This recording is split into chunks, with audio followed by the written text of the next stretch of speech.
जी हां, third world war की आहट दस्तक दे चुकी है। अमेरिका तैयार बैठा है। वेनेजुएला पर कब्जे के बाद अब ट्रंप के टारगेट पर ईरान है, लेकिन ईरान के अटैक के लिए प्लानिंग बना रहे अमेरिका और उसके राष्ट्रपति ट्रंप को तगड़ा झटका लगा है। ईरान पर हमले की योजना बना रहे अमेरिका की उम्मीद पर सऊदी अरब ने पानी फेर दिया है। कैसे अमेरिका को सऊदी ने शॉक दिया है, रिपोर्ट आपको बताएगी।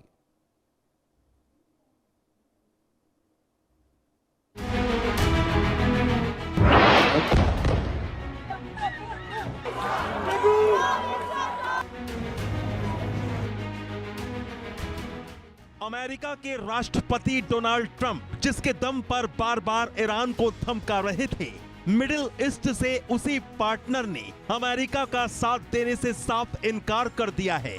मुस्लिम देश सऊदी अरब ने साफ मना कर दिया है कि वो ईरान पर अटैक करने के लिए अपना एयर स्पेस अमेरिका को कतई नहीं देगा। अमेरिका के खौफ में ईरान के supreme leader Ayatollah Ali Khamenei की रातों की नींद हराम हो चुकी है। मिडिल ईस्ट के कई देश तबाही के अंदेशे में खौफजदा हैं। इस बीच अमेरिका के मिशन को सऊदी अरब ने तगड़ा झटका दे दिया है। सऊदी अरब ने अमेरिका को दो टूक शब्दों में कह दिया है कि वो ईरान पर हमला करने के लिए अपने एयर स्पेस का इस्तेमाल कतई नहीं होने देगा। बार बार ईरान को धमका रहे ट्रंप को अब अपनी मिडिल ईस्ट रणनीति पर दोबारा से विचार करना पड़ेगा। जिसके दम पर डोनाल्ड ट्रंप दहाड़ रहे थे, उसी सऊदी अरब ने जंग का भागीदार बनने से साफ मना कर दिया है।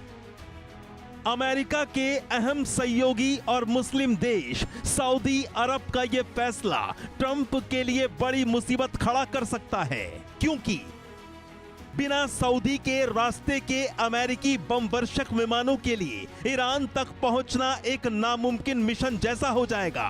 क्योंकि रियाद ने साफ कर दिया है कि वो अपनी जमीन को किसी दूसरे देश की तबाही का लॉन्च पैड नहीं बनने देगा।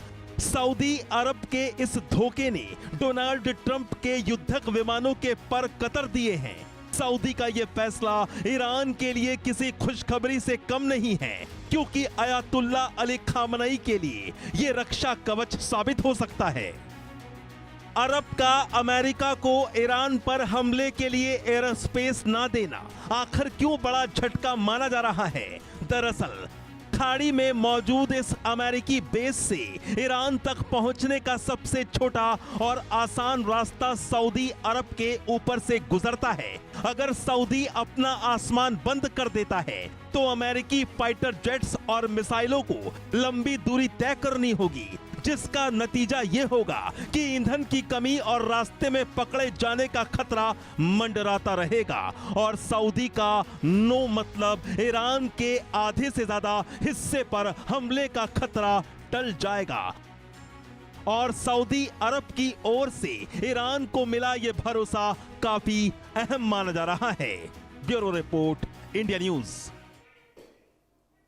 जी हां, तो अहम सहयोगी सऊदी अरब ने अमेरिका को तगड़ा झटका दिया। कैसे मुश्किलें बढ़ रही हैं, 3 तस्वीरों के जरिए आपको बताएंगे। ईरान पर हमले के लिए अपने स्पेस की इजाजत अमेरिका को नहीं दी है। सऊदी ने इस्लामिक राष्ट्र की वजह से ट्रंप को इनकार किया है, क्योंकि ईरान से सीधा पंगा नहीं चाहता है सऊदी अरब। 3 तस्वीर आपकी टीवी स्क्रीन पर हम रखेंगे, जिसके जरिए आपको समझाने की कोशिश करेंगे कि आखिर किस तरह से ट्रंप परेशान है। अब सवाल यह उठता है कि सऊदी अरब अपना स्पेस नहीं देगा तो अमेरिका ईरान पर हमला कैसे करेगा? और अगर अमेरिका ईरान पर हमला नहीं कर पाया तो क्या खामनेई को सऊदी की शक्ल में रक्षा कवच मिल गया है? और सवाल यह भी उठता है कि क्या ईरान पर अटैक का खतरा अब टल गया है?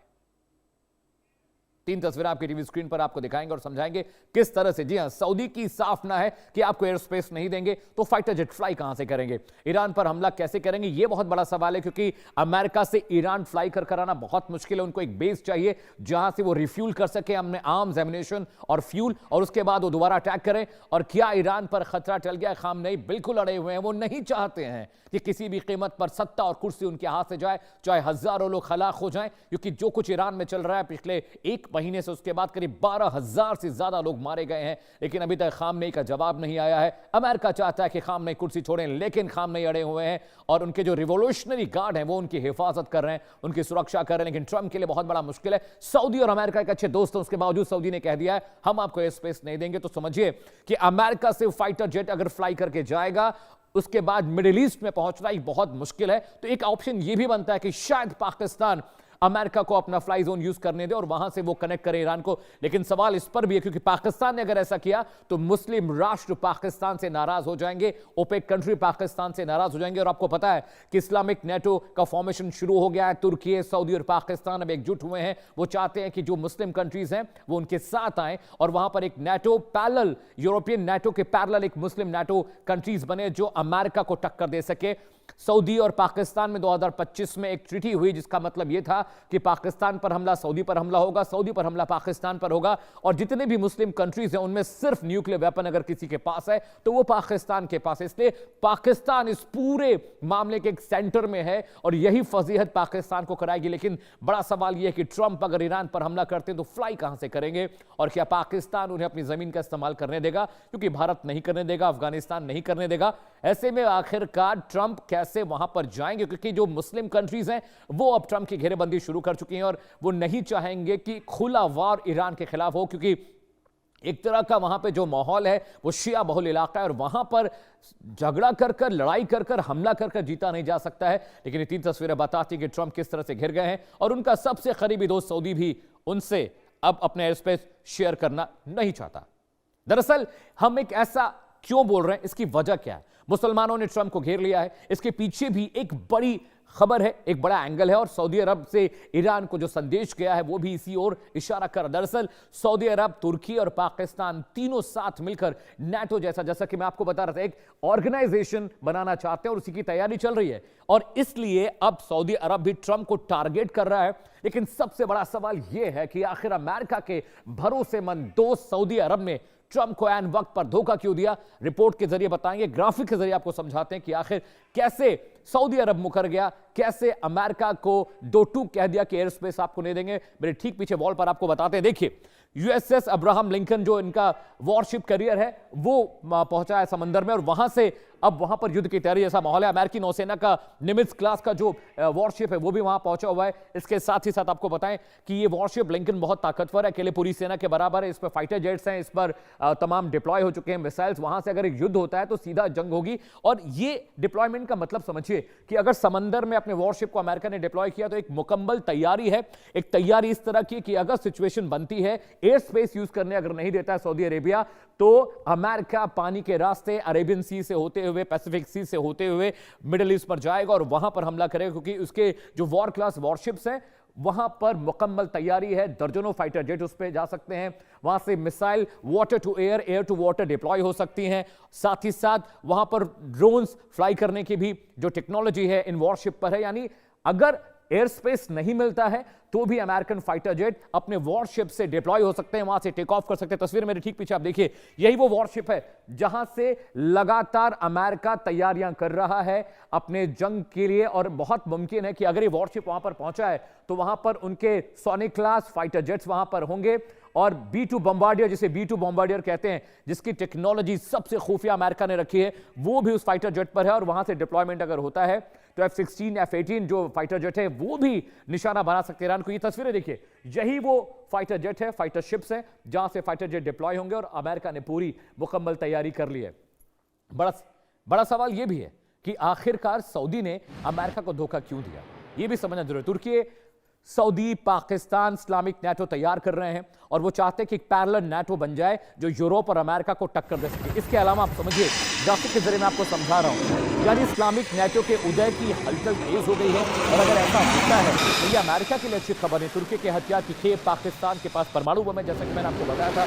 सऊदी अरब के पैसे का कॉकटेल तैयार करने की कवायद चले, यानी तुर्की, पाकिस्तान, सऊदी, ये तीन मिलकर एक इस्लामिक नेटो ग्रुप बनाना चाहते हैं जिसमें किसी एक पर हमले को सामूहिक हमला मारा जाए। जैसे कि नेटो काम करता है कि अगर नेटो कंट्रीज पर हमला होता है तो वो सभी पर हमला माना जाएगा। सिर्फ तुर्की एक ऐसा इस्लामिक देश है जो नेटो का हिस्सा है और वो नेटो का हिस्सा होते हुए एक पैरेलल नाटो बनाना चाहता है। सऊदी पाकिस्तान पिछले 1 साल से रक्षा समझौते में शामिल, जैसा कि मैंने आपको बताया कि सितंबर 2025 में पाकिस्तान और सऊदी के बीच एक ट्रीटी हुई थी। उस ट्रीटी के बाद अब तुर्की भी उस ट्रीटी का हिस्सा हो गया है, उसमें शामिल हो गया, यानी अब तुर्की भी इस्लामिक पैरेलल नाटो का हिस्सा होगा। और ये सबसे मुश्किल अमेरिका के लिए है, क्योंकि अगर तुर्की नाटो की तरफ से इस्लामिक नाटो में शामिल होता है तो विरोध प्रदर्शन होंगे, क्योंकि आपको पता है ग्रीनलैंड को लेकर अमेरिका के रूप से जो यूरोपियन नाटो ग्रुप है वो भी नाराज है। ईरान को सऊदी का सपोर्ट इस्लामिक नाटो से जोड़कर देखा जा रहा है, और अगर ऐसा होता है तो अमेरिका के पैरेलल एक ऐसा नाटो इस्लामिक कंट्री का ग्रुप बनेगा जो अमेरिका को मुश्किल में डाल सकता है, अमेरिका की मुश्किलें बढ़ा सकता है।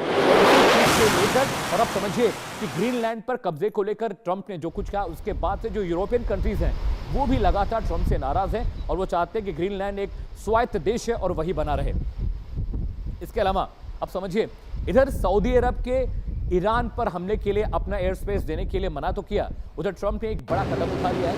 सऊदी ने अपना आसमान नहीं दिया तो रास्ते ईरान पर हमले की रणनीति मुकम्मल तैयारी कर ली। जी हाँ, ईरान की धमकी के बाद कदम उठा लिया, जिससे मिडिल ईस्ट थर्रा उठा है। अब सवाल यह भी है कि खामनेई का शासन खत्म होगा, क्योंकि अब अमेरिका, इजराइल ईरान पर खुलकर वार करने वाले हैं। तो ट्रंप का वो कदम क्या है, आइए ग्राफिक के जरिए आपको वो भी फटाफट समझाते हैं ताकि आप समझिए ये पूरा नैरेटिव क्या है, इस नैरेटिव के मायने क्या है और क्यों मिडिल ईस्ट अब थर्रा रहा है। अब्राहम लिंकन जो वॉरशिप है वो उसको डिप्लॉय किया गया है चीन सागर, यानी जो हमें साउथ चाइना सी जिसे कहते हैं, उसी के रास्ते से ये वॉरशिप वहां पर पहुंच रहा है। अमेरिकी नौसेना का जो निमित्ज क्लास का है स्ट्राइकर वो भी वहां पर पहुंचा हुआ है, और ये सबसे खतरनाक है, क्योंकि अगर ऐसा होता है तो सबसे ज्यादा जो पेनिट्रेशन है मिडिल ईस्ट के तमाम इलाकों में हो जाएगी। अब्राहम लिंकन जो करियर है उस पर हजारों की तादाद में सैनिक होते हैं, वॉरशिप्स पे डिप्लॉय होते हैं, फाइटर जेट्स होते हैं, लॉन्चर्स होते हैं। तो एक मुकम्मल जंग की तैयारी में अमेरिका लगा हुआ है। ईरान के साथ बढ़ते तनाव के बीच कैरियर स्ट्राइक ग्रुप को रीशेड्यूल किया गया, रीडिप्लॉय किया गया है। ये भी मतलब एक अकेली पूरी सेना होती है जो वहां पर हमले को अंजाम देगी, और उसके लिए जमीन की जरूरत नहीं है, वो सीधा वहां से जाएंगे और पानी के रास्ते डिप्लॉयमेंट होगा। अमेरिकी नौसेना का निमित्ज क्लास का जो सुपर करियर पेंटागन जिसे हम कहते हैं, पेंटागन अमेरिकी डिफेंस हेडक्वार्टर है, और वहां उसी की तर्ज पे से तैयार किया गया ये वॉरशिप। लिंकन बहुत ताकतवर है, अकेले पूरे अमेरिका की जो आर्मी है, जो डिप्लॉयमेंट है, उसे किया जा सकता है। यानी अमेरिका ने घेरना शुरू कर दिया है। जरूरी नहीं है कि सऊदी अरब उनको एयर स्पेस देगा तभी वो वहां पर जाएंगे, क्योंकि जो वॉरशिप है निमित्ज क्लास की, अब्राहम लिंकन क्लास का जो उनको वॉरशिप है वो डिप्लॉय हो गया है साउथ चाइना सी के रास्ते, वो मिडिल ईस्ट जाएगा मलक्का स्टेट से होते हुए, यानी भारत के मैप के ठीक नीचे से यहां से वो शिप जाएगा और मिडिल ईस्ट को पेनिट्रेट करेगा। और ये मुकम्मल तैयारी अमेरिका ने कर ली, और शायद इसीलिए ट्रंप बार बार कह रहे हैं कि अगर ईरान ने वहां पर फांसी दी, प्रदर्शनकारियों पर सख्ती की, तो उसका माकूल, मुकम्मल और सख्त जवाब अमेरिका देगा। और ये सब चीजें समझ में क्यों आ रही हैं? ये चीजें समझ में इसलिए आ रही हैं क्योंकि जो तैयारी है जंग की वो बहुत खतरनाक हो गई है। यानी मिडिल ईस्ट को पेनिट्रेट करने के लिए अमेरिका बिल्कुल तैयार है। साउथ चाइना सी से होते हुए, मलक्का स्टेट से होते हुए, अरेबियन सी से होते हुए, पैसिफिक सागर से होते हुए वो मिडिल ईस्ट पहुंचेंगे, और वहां पर समंदर के किनारे अपने वॉरशिप को पोर्ट करने के बाद वहां से स्ट्राइक ईरान पर होगी, क्योंकि इराक, ईरान, तेहरान और जो अजरबैजान का इलाका, ये समुद्री रास्तों से बहुत